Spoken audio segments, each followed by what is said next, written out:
Welcome to Bechtel Video. Remote locations, mines, and Bechtel all seem to go together. Bechtel has built mines from the equator to the Arctic in the 1980s, and today they are here in this isolated spot in Newfoundland known as the Rock.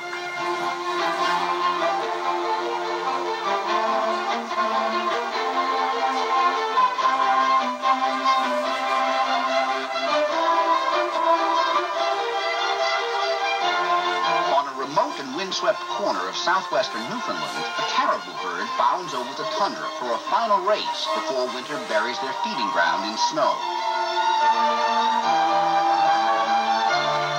10,000 of these magnificent animals range across this exposed landscape where little vegetation grows as high as a man's waist. Nearby, several free-flowing rivers course through their range to the sea. The rivers are rich with fish. Salmon use the major waterway for spawning, and even the smallest ponds ripple with trout. Yet in the heart of this isolated range are gold deposits. Here, on an undulating plateau 65 miles from the nearest all-weather road, and accessible only by water or air, is the Brook gold mine. Gold deposits were found here nearly 70 years ago. But because of remoteness, low-grade ore, and limited technology, they were never developed. Until today. Now, advancements in a process called heap leaching have made development of Brook possible. Brook is the largest gold mine being developed in Canada, and Bechtel is handling engineering, procurement, and construction management for this $160 million project. In the gold recovery room, a gold pour is being readied. Along with others, Bechtel Canada Engineers President Rudy Ioannidis awaits the approximately 1,000 ounces in this pour that are the product of heap leaching technology. Even though Brook is only partially complete, thousands of ounces of gold have already been recovered from advanced heap leaching. And these riches are being used to help finance the rest of the mine. Brook is being built in 2 phases, and construction of the heap leaching pad was a critical part of the first phase. First, a thick polyethylene membrane was laid out over 45,000 square meters. An open-pit mine produces crushed ore which is laid on the pad and sprinkled with a sodium cyanide solution. That dissolves about 70% of the gold, which is later recovered from solution. Heap leaching is not new, but it is the first time it has been used in such a cold, wet climate, thanks to innovations that help prevent freezing and dilution, and new ways to treat effluent. By heap leaching, Brook is producing gold a full year earlier than it would by conventional milling. That cash, about $25 million, is helping to finance the second phase of construction.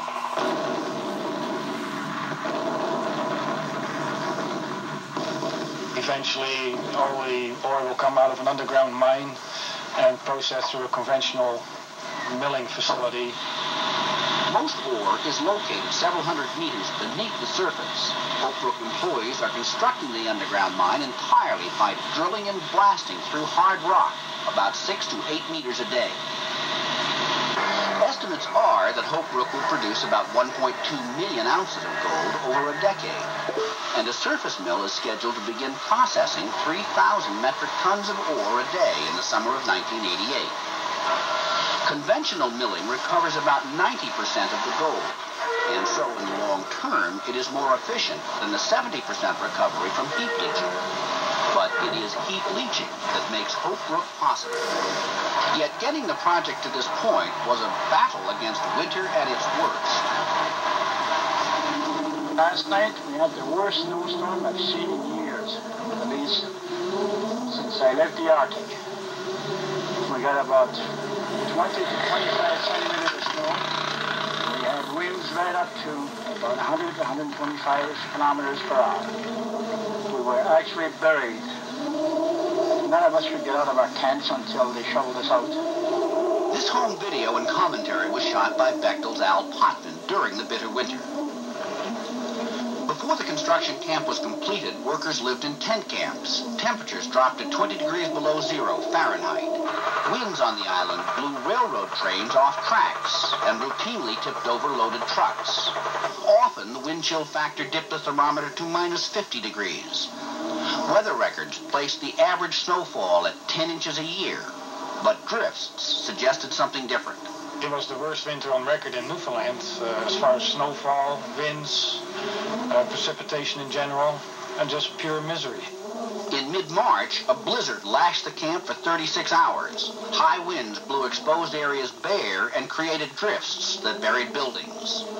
When it was over, several trailers were damaged, either blown over on their sides or their roofs ripped off by high winds and filled with snow.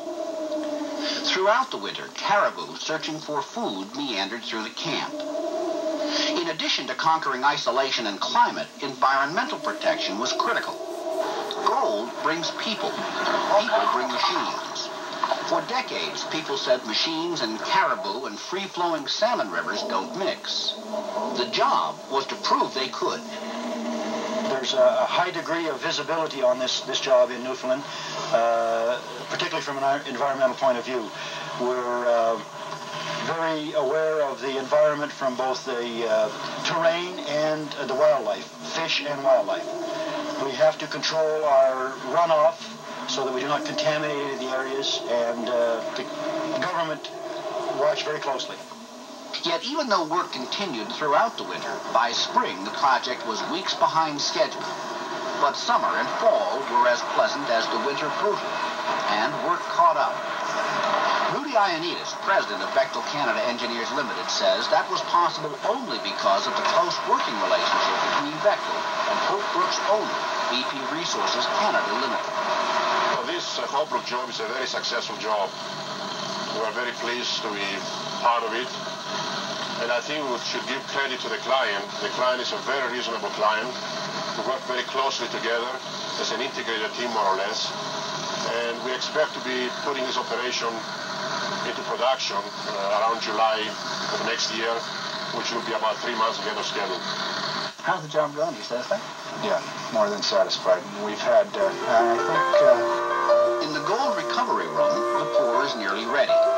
In August of 1987, just 13 months after signing the contract, the first gold was poured. Now, Hope Brook produces about 1,500 ounces a week from the heap leaching process. Despite freezing temperatures outside, the site of this liquid fortune, heated to 2,200 degrees Fahrenheit, warms even the coldest Newfoundland winter.